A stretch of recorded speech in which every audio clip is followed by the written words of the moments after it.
Hey, what's up everyone? Nick here. Welcome back to my 100% walkthrough for Spyro the Dragon Remastered. Starting from the Artisan homeworld, we're going to tackle the first level of the game, which is called Stone Hill. I just showed you where it is. It's basically impossible to miss. It's the first level right at the center of the homeworld, and it's pretty simple. There is going to be a new type of collectible in this level, so far we've seen gems and dragons. But in this level, we're introduced to a new type of collectible, which is the stolen eggs, and you'll see that towards the end of the level. But basically, there are these little things dressed in blue, and they steal the eggs. But we'll worry about that later. As soon as you spawn in Stone Hill, go ahead and turn around, and you're going to see a number of chests and gems across this back wall here. So what I recommend doing once you get into this large open area is just secure the perimeter first. Run around the border. You'll see there's a couple rams, so remember the enemies do carry gems, so you're going to have to kill all of the enemies in order to get all of the gems. But just kind of take a lap around the outer perimeter here. Obviously, if an enemy is coming towards you, try to take them out first. But it shouldn't be too difficult. So just make one full lap around the perimeter. Make sure you've picked up every gem. You can see that right now I have 35, and that should be everything. There's also going to be a ram in the center right there, so make sure you take him out. Now, standing at the top of this hill, you're going to see 3 separate tunnels that you can take. What you're going to do is you're going to look for one that has a very short entrance. So you can see here, I can already see the light at the other end of the tunnel. Okay, so pick this path here. Go inside, there's going to be a number of gems to collect, and then there's going to be a ram. There's going to be a purple chest which holds in extra life, and then there's going to be the first dragon. So go ahead and unlock Aster, and we'll pick up afterwards. After you've freed all the dragons, pass through this fancy vortex thingamajigger. It'll take you back to the Artisan home. But first, let me tell you a story. No thanks. See ya! Now collect the gems in the area, and you'll notice that there's a path to return home. Obviously, don't return home yet, because we're not quite done here. The reason I chose this tunnel first, here's just a little summary of the level. The reason I chose this path first is because there's actually a secret beach down below. So jump on the wall, jump down, and you'll see that there's this little hidden beach. There's going to be a couple gems on the beach itself, but then if you go into this room here, you're going to find a key, and you're also going to find 4 metal chests, which obviously are going to hold gems inside. Now this key is yet another new type of collectible, and it's not necessarily a collectible, but it unlocks a chest which holds gems, and so obviously to get 100% you're going to need to get this key. Now once you have the key, return to this center area, and you're going to see a well. Jump down the well, you'll find a number of gems, you're going to find your second dragon, and you're also going to find the chest that the key unlocks. So go ahead and just approach it, the key will automatically do its work, and there you go, 93 gems so far, almost halfway, and we're going to rescue Gavin. Watch the dragonfly, Spyro. His color indicates his power.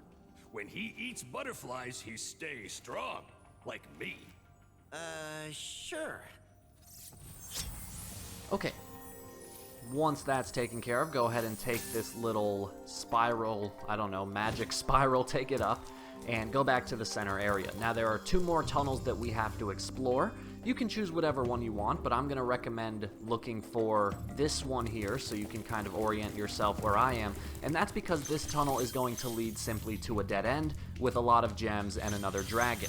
So we're kind of saving the most complicated tunnel for last. So go ahead and just once again secure this room. Make sure you pick up all of the gems. There are a lot of chests in here, so make sure you get everything. And then here is the third dragon. When you free a dragon or step on one of their platforms, you're saving your progress. That could be useful if you run into trouble. Not that you ever run into trouble, Spyro. Now, once that dragon is taken care of, go ahead and leave this area. Go back to the center field. Make sure you download that update for Shadow of the Tomb Raider while you're at it.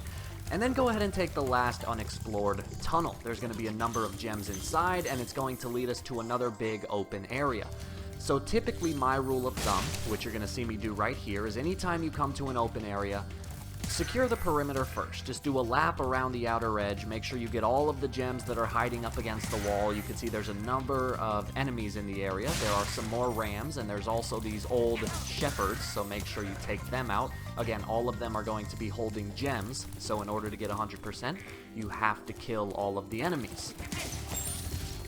Now, the enemies did kind of distract me, which can often happen, but always stick to your main goal. So even if you have to go out of your way to kill some of the enemies, as soon as you can, get back on the outer path and just make sure you don't miss anything. So there you see, I'm just finishing up my lap now. There is a chest in the middle, so that one can actually be kind of easy to miss if you're doing what I did there. So make sure you get that chest.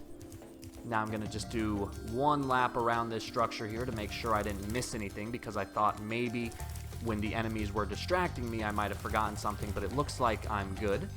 So now I'm going to take the magic spiral up this tower here.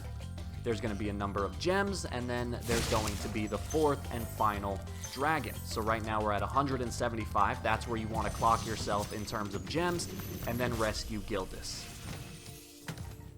Spyro, my friend. How about a hint on gliding? You bet. For the longest glide, press the jump button at the top of your jump, and try pressing the action button to drop down mid-flight. Okay, so like I said, you want to make sure you have 175 gems at this point, because this is the last thing you need to do. You're going to glide over to this area here. You're going to see 2 red gems just kind of hanging out. And now, what looked like kind of an unobtainable area, this is actually part of the map. And so what you're going to do is you're just going to walk around. I recommend not charging. Just kind of take it at a slow pace. And as you can see, when we made the jump, we still had 25 more gems to go. So just kind of be careful. Again, go slowly. You're going to see that I hop on this structure here, and I'm going to go around in a full square. And there are a number of green gems inside. So again, right here, there's a hidden one back here. Make sure you don't forget that. Now, once I'm done making the square path, you can see down below, that's the return home portal. But I don't want to go home yet. I got to make sure that I get the rest of the gems. Now, you're going to see these tall trees over here on my left, and there's going to be a number of gems kind of interwoven in the trees. So you can see a red one and a green one just lying in the grass. That'll bring me to 195. And then over off in the distance, you can see another red gem just kind of hanging out in the open. And then there's going to be one chest that you want to keep an eye out for. So here's one red gem. All right, now keep looking off in the distance. You're going to see 2 more, and then you're going to see a chest. And then you're going to see the guy that I was talking about earlier. So first, let's get the 2 red gems. Let's go over here to get the chest. And now we have to get the last collectible, which is the stolen egg. So as soon as you approach this guy in blue, he's going to start running, and it's your job to chase him. And in order to get 100%, you need to kill him. So what the best way to do this is basically you charge him, but he's pretty fast, so charging him is going to take a while. So just charge him, learn his path, cut the corners as sharply as you can, and then once you get close enough, just do a very quick flame. So you're going to see right here, I stop, I do a really quick flame, and that will kill him, get me the egg, and there you go, 100% level complete. So again, killing those guys, it can be a little difficult. It kind of comes with practice, and oftentimes you have to learn their path, because once you can learn their path, you can anticipate the turns that they take, and you can kind of cut them off. But usually, you're not going to be able to charge them. You're going to have to get really close and then shoot them with a flame, and that should do the job. Now we can return to the Artisan homeworld, and that will do it for this level. So everyone, thank you for watching. I hope this helped. Like and subscribe if you get the chance. Let me know what you thought in the comments down below. I hope you're enjoying this walkthrough so far, and I will see you in the next video.